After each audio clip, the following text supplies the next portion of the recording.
Hi everyone, আসসালামু আলাইকুম। Welcome জানাচ্ছি আরো একটি নতুন ব্লগ ভিডিও দেখার জন্য। আশা করছি সবাই ভালো আছেন। আমরাও আলহামদুলিল্লাহ ভালো আছি। তো আমি সন্ধ্যার দিকে বের হয়েছিলাম আমার ছোট্ট বেবি তাকোয়াকে একটু ডাক্তার দেখাতে হবে। তো ওখান থেকে এসে কিন্তু আমি ড্রাগন ফল নিয়ে বসে গেছি। আসার সময় আপনাদের ভাইয়াকে দেখলাম, ও ফল নিতে ঢুকছে। তো এখানে ড্রাগন ফলও ছিল, তো যেটা কিন্তু আমার এখনো পর্যন্ত খাওয়া হয়নি। তো এটা নেওয়ার সময় কিন্তু আপনাদের ভাইয়ের সাথে অনেক ঝগড়া করছি যে ও বলতেছে এটা নিও না, অন্য ফল নাও। তারপরেও যেটা আমি খাই নাই সেটা নিতে বলতেছি, ও বলছে আমি অনেকবার খাইছি, এটা কিন্তু মোটেও তোমার ভালো লাগবে না, নিও না। তো আমরা তো মেয়েরাও ওরকম, যেটা হাজবেন্ডরা মানা করে সেটাই করে থাকি। তো আমি কিন্তু নিলাম, নিয়ে এসে কিন্তু আমি বোরকাটা খুলাই।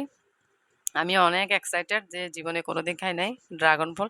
শুধু সবার মুখে শুনেছি এই ফলটা একদমই ভালো না, একদমই খেতে মজা নেই। তারপরেও নিয়ে আসলাম। আসার সাথে, সাথে কেটে দেখলাম, মুখে দেওয়ার সাথে, সাথে আসলেই সত্যি কথা আমার একটুও ভালো লাগে না এই ফলটা। কিন্তু দেখতে যতটা সুন্দর, ভেতরেও তার চেয়ে বেশি সুন্দর, কিন্তু খেতে একদমই ভালো না। তো কি আর করব? আমি একটু মুখে ঘষতেছি আর ঠোঁটে দেখতেছি লাল হয়ে যাচ্ছে একদম। তারপরে আপনাদের ভাইয়া বলতেছে, "হ্যাঁ, মুখে ঘষো, মুখে ডলার জন্য যখন নিয়ে আসছো।" এতবার করে বললাম না নিতে, তারপরেও নিলা। তো কি আর করবো, এখন দেখেন আমার মেয়েটাও চালের গুঁড়া দিয়ে কিন্তু ইউটিউবে দেখছে, ও এগুলো করতেছে মুখে, বলতেছে আম্মু স্কিন কেয়ারটা করি। তো আমাকেও দিয়ে দিছিল, কিছুক্ষণ রাখার পরে ধোয়ার পরে কিন্তু স্কিনটা একদম সফট সফট হয়ে গেছে। এটা আপনারাও ট্রাই করতে পারেন। তো এটা ছিল সন্ধ্যার দিকে। এর পরের দিন কিন্তু আমি দুপুরে রান্না করতেছি এগুলা।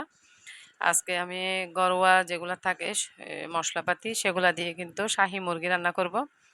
তো নামটা শাহী হলেও কিন্তু এখানে শাহীর কিছুই দেব না, আমি ঘি বা কেওড়া জল, টক দই বা এগুলো কিছুই দেব না। আমি শুধু এখানে পেঁয়াজ বেরেস্তা দিয়ে, এরপরে পেঁয়াজ বাটা, আদা রসুন বাটা, বাদাম বাটা, তারপরে হলুদ গুঁড়া, মশলা, ধনিয়া গুঁড়া, একটু জিরা গুঁড়া। আমি এখানে কিন্তু লাল মরিচ বা লাল মরিচের গুঁড়া এগুলো ইউজ করব না। তো গোটা মশলা দিলাম কয়েকটা। এগুলো দিয়ে ভালোভাবে কিন্তু আমি কষিয়ে নেব এখানে, একদম তেল ওঠা পর্যন্ত কিন্তু কষাতে হবে। তো যেটা কিন্তু কাঁচা বাদামের যেন গন্ধ না থাকে। তো কষিয়ে নেওয়ার পরে কিন্তু আমি এখানে চিকেনটা দেবো। চিকেনটা কিন্তু আমি এর আগে হালকা একটু ভেজে নিয়েছিলাম, একদম যে লাল লাল করে ভাজা এটা না, হালকা একটু এপিট ওপিট করে কিন্তু ভেজে নিলাম, যাতে একটু কাঁচা গন্ধটা না থাকে মুরগির। এটা ভেজে দিলে কিন্তু অনেক ভালো হয় খেতে। তো দেখেন আমার থাইবা আছে আর তাকুয়া আছে আমার রান্নাঘরে, ওরা কিন্তু আমার পেছন পেছনেই থাকে সব সময়। তো এখানে আমি লবণ দিয়ে দিলাম আবারও, দিয়ে কিন্তু আরো একটু কিন্তু কষিয়ে নেব ভালোভাবে। তো এটা আমার শ্বশুর বাড়িতে কিন্তু করলে বাচ্চারা সবাই পছন্দ করে, আমার বাচ্চাদের সাথে সাথে আমার দেবরের বাচ্চারা আর বাসুরের। তো সবাই ইয়ে করে, মানে খুবই মজা করে খায়, যেহেতু ঝাল করি না, এটা তো জাল হয় না একদম।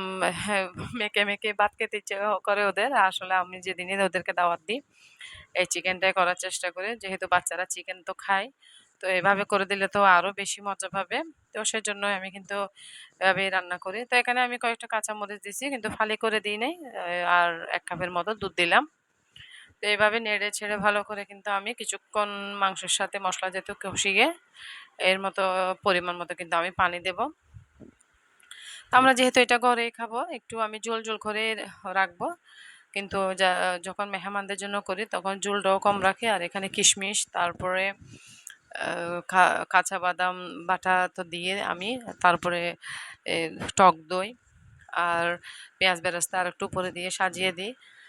তো নামাবার আগে কিন্তু ১ চামচ ঘি দিলে একদম শাহি শাহি হয়ে যায়। তো আজকে কিছুই দিলাম না, এভাবে সাধারণভাবে কিন্তু করে দেখতে পারেন আপনারা একবার, অনেক ভালো লাগে। তো আজকে কিন্তু আলু ভর্তা, ডাল আর এই যে আমার গরিবের শাহি মুরগি, এটা দিয়ে কিন্তু দুপুরে খাওয়া দাওয়া চলতেছে। তো ওরা নিজে নিজে খাবে বলে কিন্তু ওরা আব্বুদের সাথে দিয়ে দিলাম। আমিও আছি এখানে তাকুয়ার সাথে, তাকুয়াকে খাওয়াই দিচ্ছি আমি। নিজে নিজে খাবে বলে নেবে, কিন্তু ও সবগুলা ভাত এদিক ওদিক ফেলে আমার কাজ দ্বিগুণ করে ফেলে ওরা।